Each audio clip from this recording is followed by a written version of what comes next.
Very good afternoon to all of you, and welcome to the live session, Essential of Biomolecules, Nucleic Acids, Peptides and Carbohydrates. I hope all of you are doing well.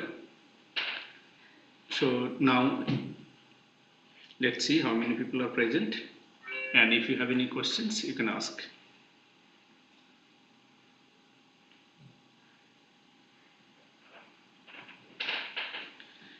Okay, so I have got a question which says that why the NH2 group present in the amino acid is basic in nature, and why COOH group present in the amino acid is acidic in nature.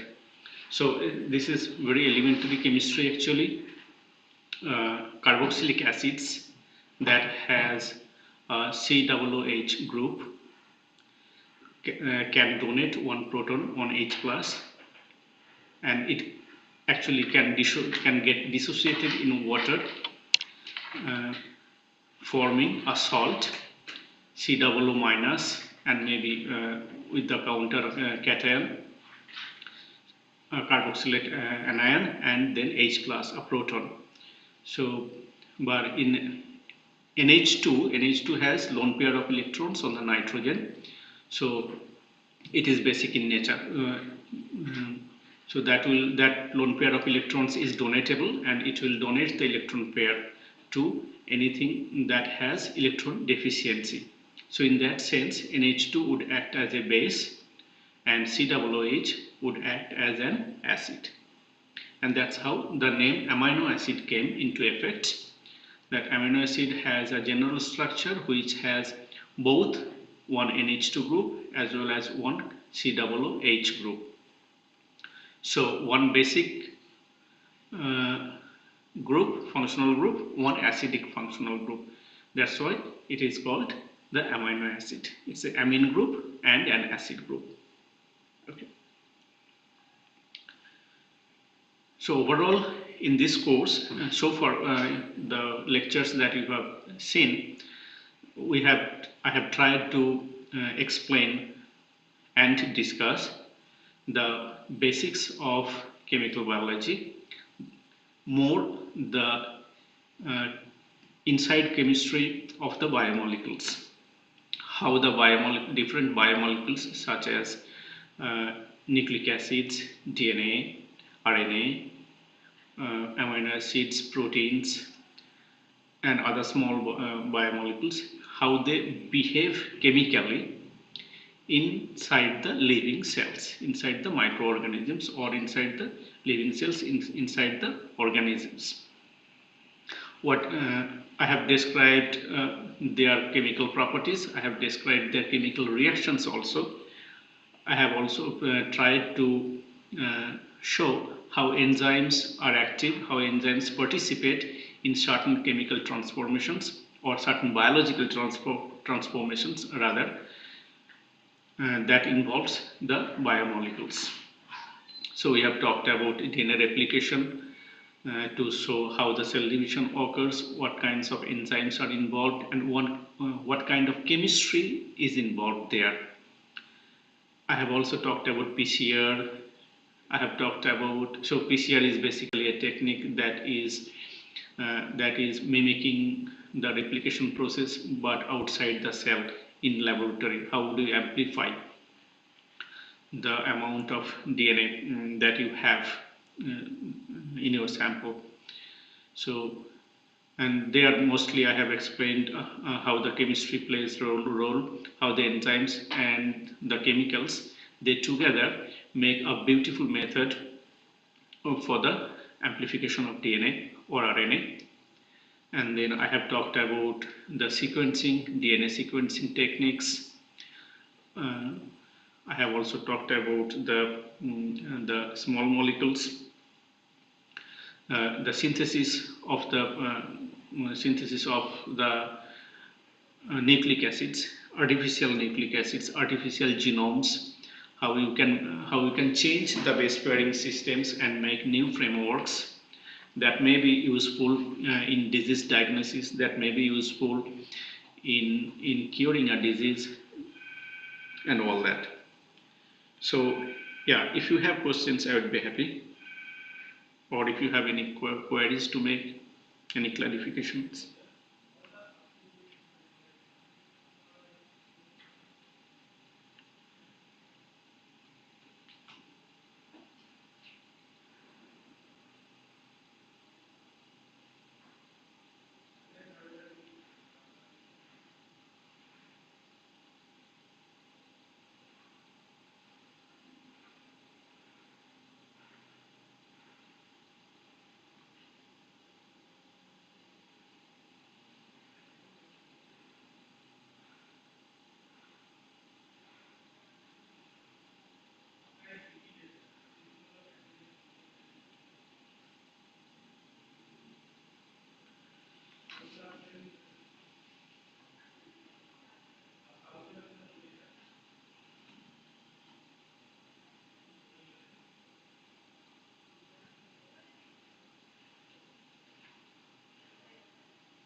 Okay, so Pashupatinath has sent a question. Mutations in genes, mutations in genes, please in detail. Okay, so thank you. Uh, Genes are, of course, that we by now and now in COVID situation, I think all of us are now aware of the problem that goes on in the genetics of the virus, the RNAs. So in general, when I talk about genes, for example, we mostly talk about the chromosomes and DNA for higher organisms, and for lower organisms, talk about RNA. So genes are the storage of information in the cells, in the living cells, and they are also regarded as the uh, the headquarter which actually transforms or transfers information to the other parts of the cells, and it also it also passes information from one cell to the other cell, passes information to the offsprings. So these genes are they have certain sequences, obviously, and those sequences, they actually if you have seen our protein synthesis, protein biosynthesis, uh, that part, translation transcriptions, there I had shown how the sequence of genes, how the DNA sequence that is present in the nucleus, that actually transfers its information, the genetic code is used to synthesize the exact sequence of a protein. So they basically synthesize the proteins. And so certain sequence of the genes, a specific sequence of the gene that is present in our chromosome, that will specify a certain protein that acts as an enzyme. And now genetic mutation is if one or two nucleic bases in that sequence, in that gene, is altered, then we call it mutation in the gene. So from the normal sequence to the mutated sequence, which means one or two or maybe more number of nucleic bases that is present in the gene has been altered by some means.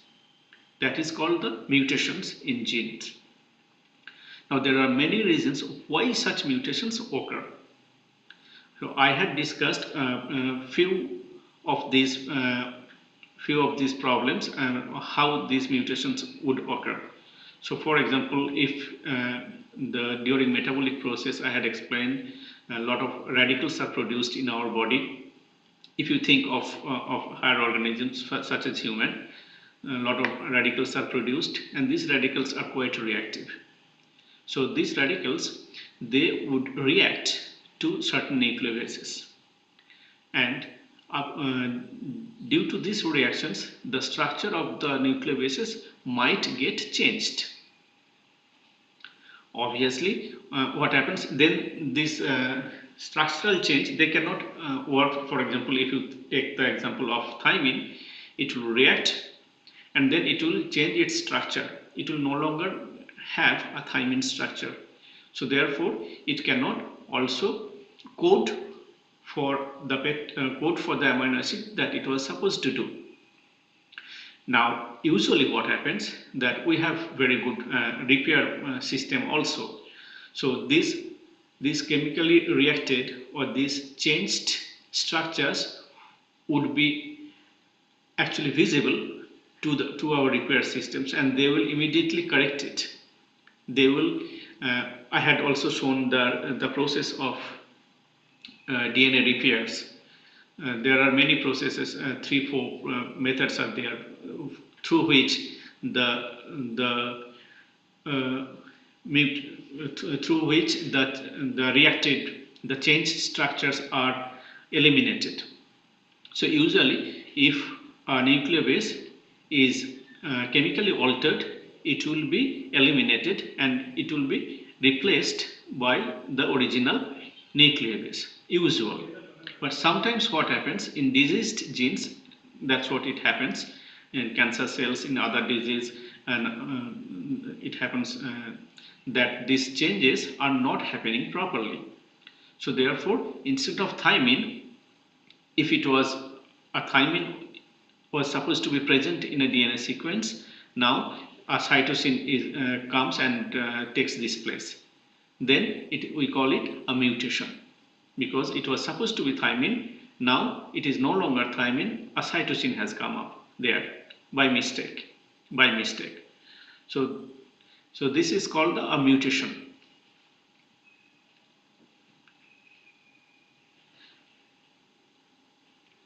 And such mutations are responsible for many diseases. Actually, you can find out. Cancer is one of them. Obviously, in fact, all cancers are because of certain kinds of mutations that are present in the DNA. So that that particular DNA does not function as it was supposed to do.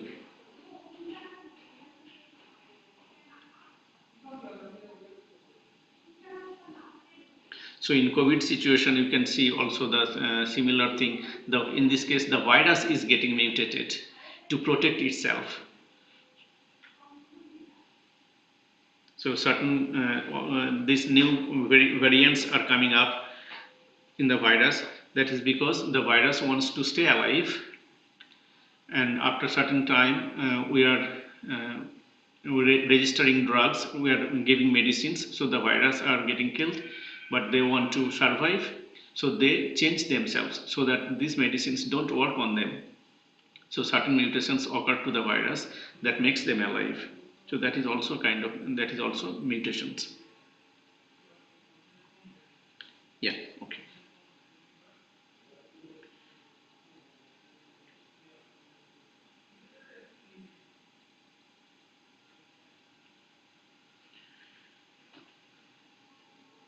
Please focus on the Urey-Miller experiment.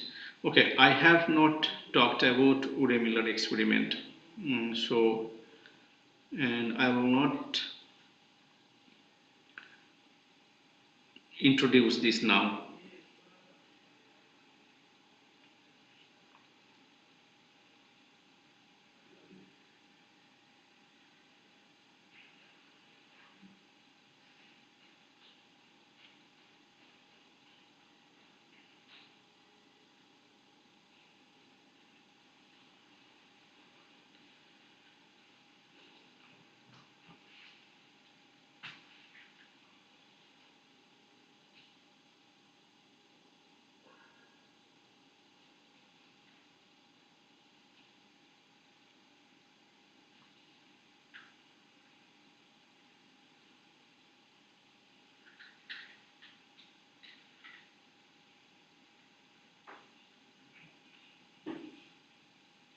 Any other questions from anybody else?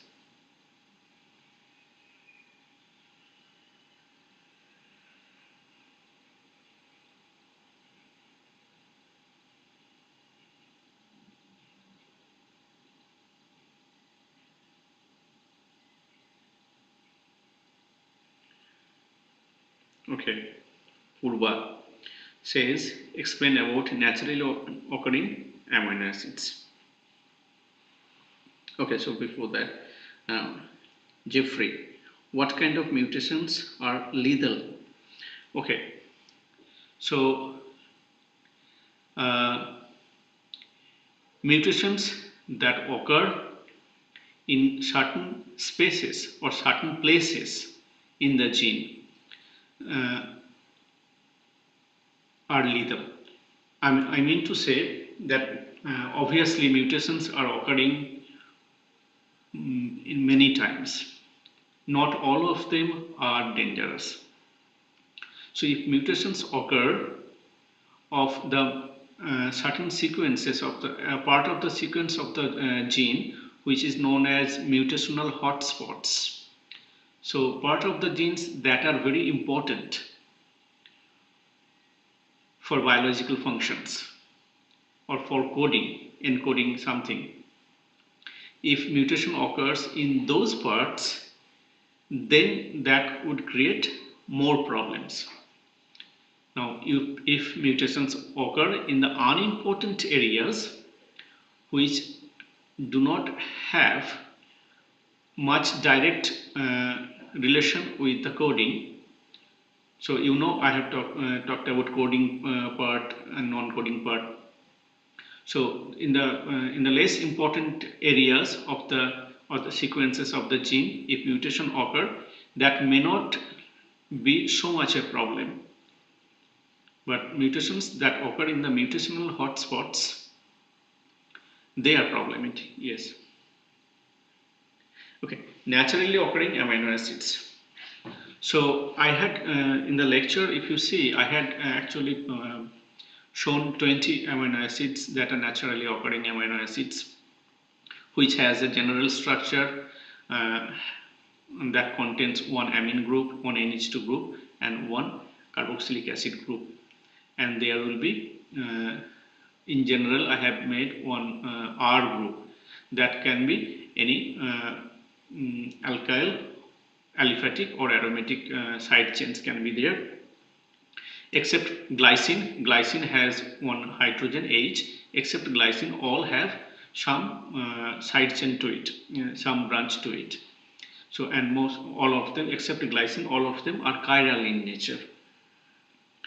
Now, I had also categorized them in depending upon their side chains.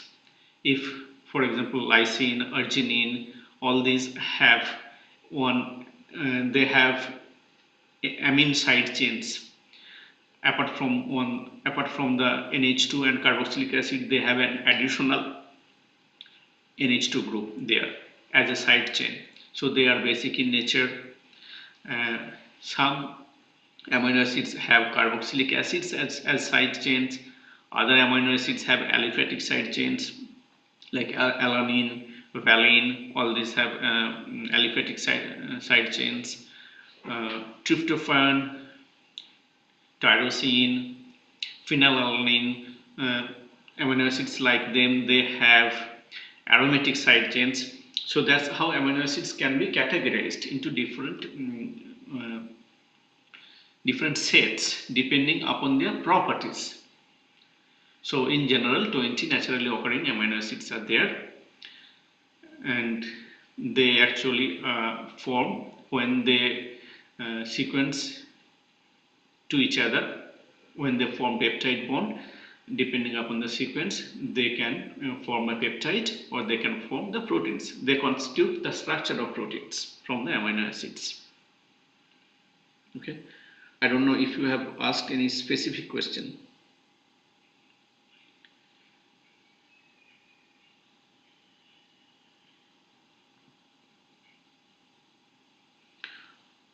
How much sorry, Pashupati, how much nucleic acids may be helpful for preventing this pandemic? Okay, that I do not know. If nucleic acids have any direct interaction, direct relation with this. Some drugs are in the market, some drugs are in the trial, not in the market, are in trial, that contains nucleic acids, and they may be, some of them have been found to be useful against the virus. That much I can say, that much I know.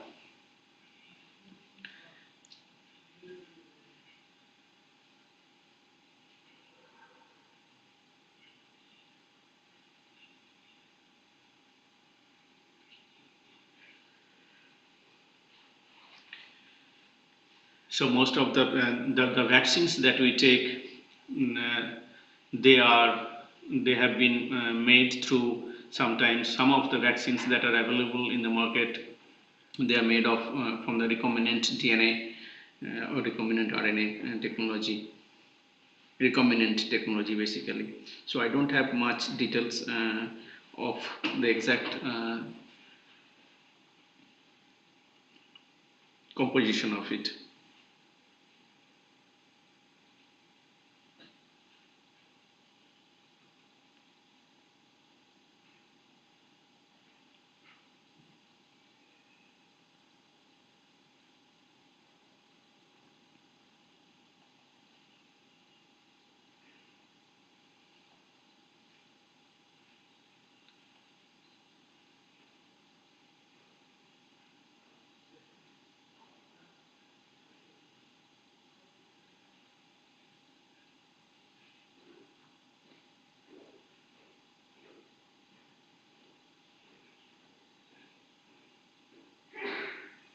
Okay, Jeffrey, purines or pyrimidine which are susceptible to changes?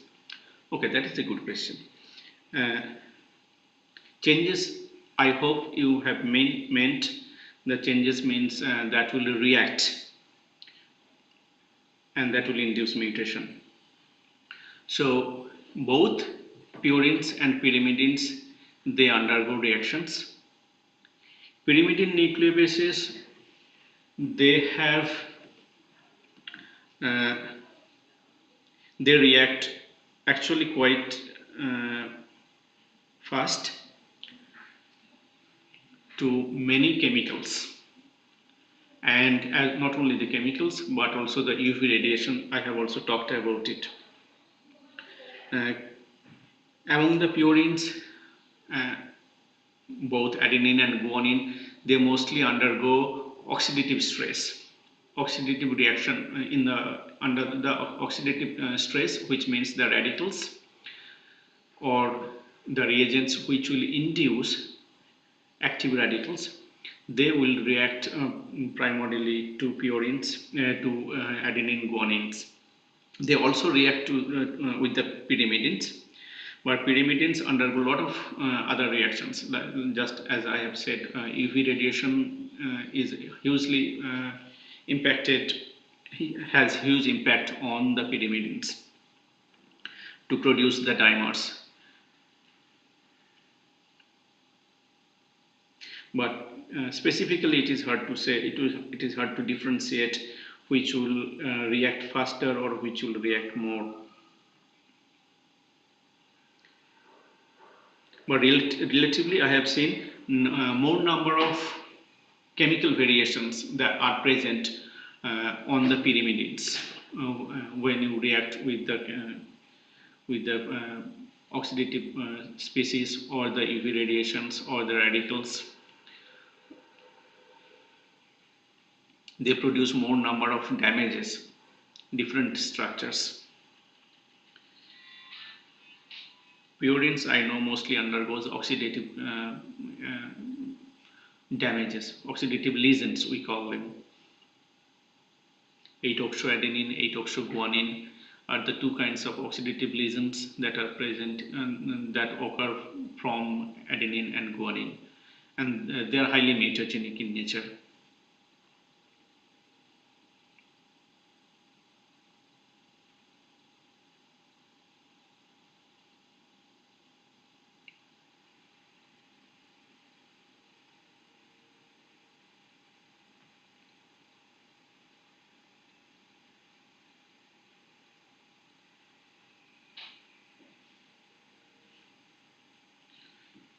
So there's another aspect on DNA lesions or DNA damages when we were talking about. One is how susceptible they are to undergo the damage. Second is how mutagenic they are. I mean, they can be chemically altered, they can be damaged, but not always all these damages are susceptible to mutations. They may not induce mutations all the time. So mutagenic lesions or mutagenic damages are the damages which are very easily mutated, like atoxoguanine, atoxoadenine, as I was talking about. Uh, they are very susceptible to undergo mutations.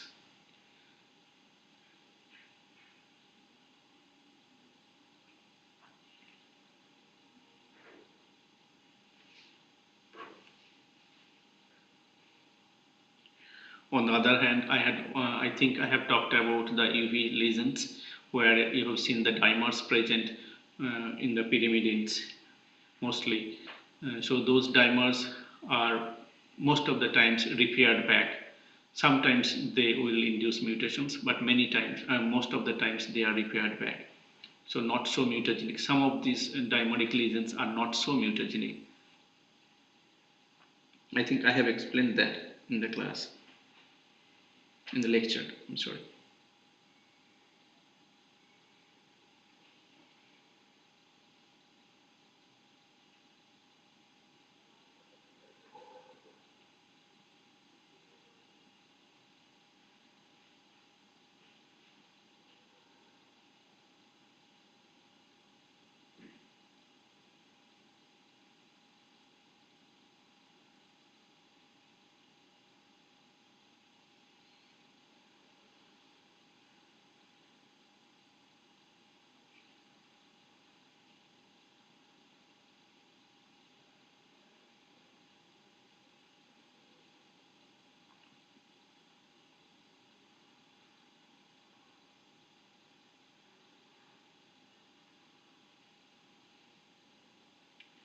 More questions? Queries?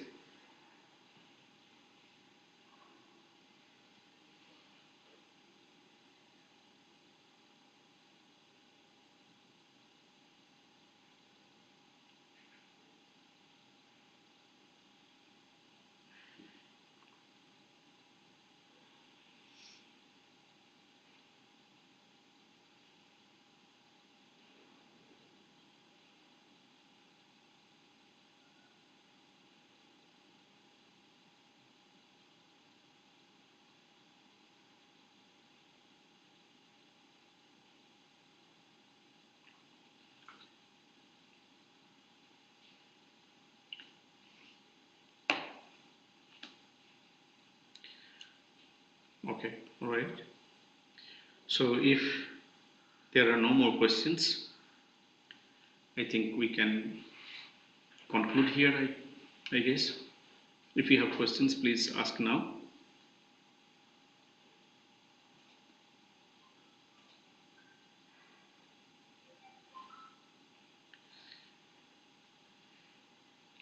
Okay, all right. Looks like there are no more questions.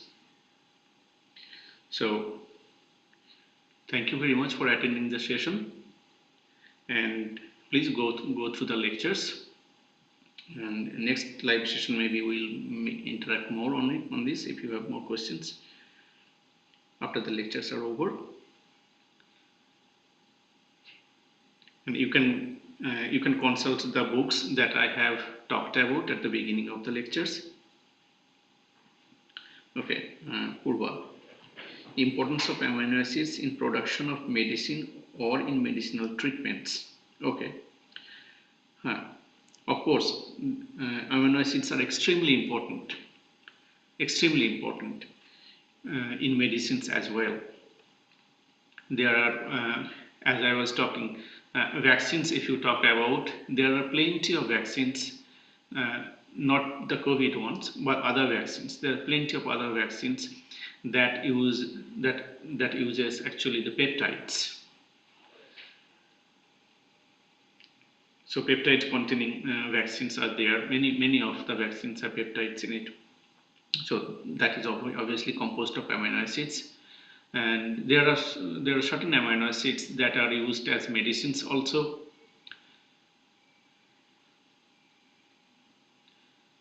Short peptides are there.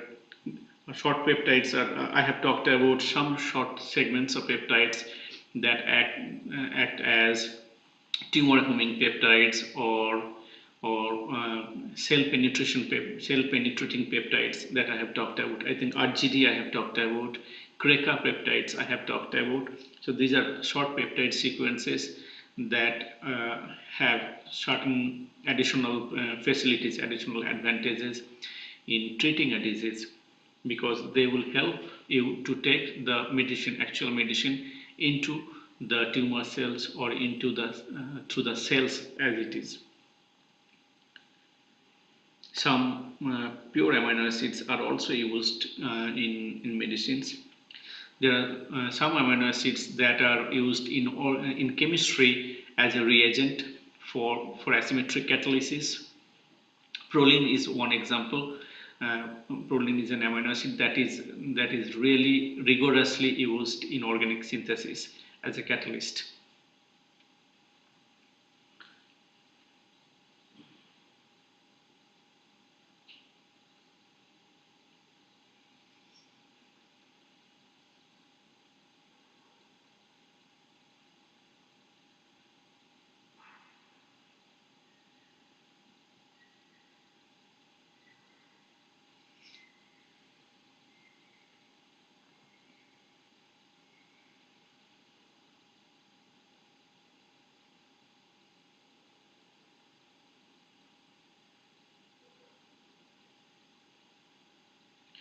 Okay, any more questions?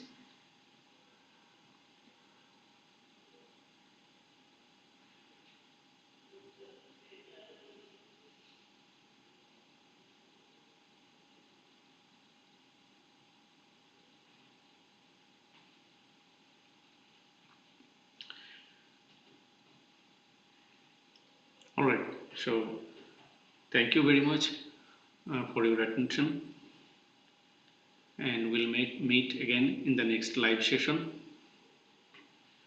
And so for so long, take care. Thank you.